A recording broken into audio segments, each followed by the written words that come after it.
ये जो विशेष गहन पुनरीक्षण हो रहा है उस पर आपका क्या स्टैंड है? बिल्कुल हम लोग का स्टांस ये है कि ये सरकार की मिली भगत से इलेक्शन कमीशन गलत काम कर रहा है। इसके दो तथ्य हैं कि भाई अभी 1.5 साल पहले यहाँ चुनाव हुआ है, तो जो वोटर लिस्ट बना वो चुनाव आयोग ने बनाया। अभी लोकसभा का चुनाव उसी से हुआ है।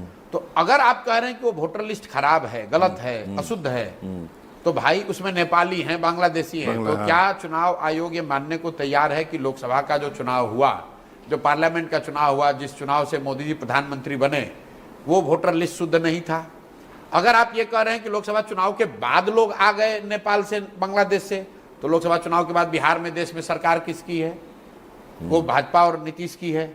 मेरे भाई ऐसा है कि अगर आपको वोटर लिस्ट का सुधार करना है तो जिन लोगों जो 14 का वोटर लिस्ट है उसको मानिए, उसमें जिन लोगों की मृत्यु हो गई उसको हटा दीजिए, जिनका उम्र 18 से ज्यादा हो गया उनका नाम जोड़ दीजिए, जो पलायन करके चले गए उनका नाम हटा दीजिए।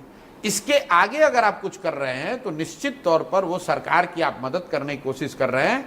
ये हो क्यों रहा है ये समझिए। ये हो इसलिए रहा है कि जो मैं आपको बार बार आंकड़ा दे रहा हूं कि 60% से ज्यादा लोग बिहार में बदलाव चाहते हैं, और उसमें सबसे बड़ा वर्ग है प्रवासी बिहारियों का, जो लोग बिहार से बाहर गए हैं। ज्यादातर लोग दिवाली में, छठ में यहाँ वापस आएंगे। अब सरकार घबराई हुई है कि ये लोग आएंगे तो ये सब एनडीए के खिलाफ वोट देंगे, उनका नाम किसी तरह काटा जाए, उनको वोट देने का अधिकार न हो, क्योंकि वो आदमी अभी बॉम्बे से, कोयम्बटूर से, गुजरात से आकर अपना नाम रिवाइज नहीं करा सकता है। इसीलिए भाजपा की कहने पर या भाजपा की मदद के लिए चुनाव आयोग ये कर रहा है, जो कि गलत है।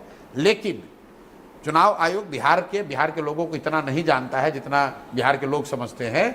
बिहार के लोग बहुत राजनीतिक लोग हैं, ये मानने वाले लोग नहीं है। हर हालत में हर व्यक्ति अपना नाम उसमें जुड़वा लेगा। किसी न किसी तरह का कागज जो चुनाव आयोग चाहता है हम लोग प्रोड्यूस करेंगे, सब वोटर वोट देगा।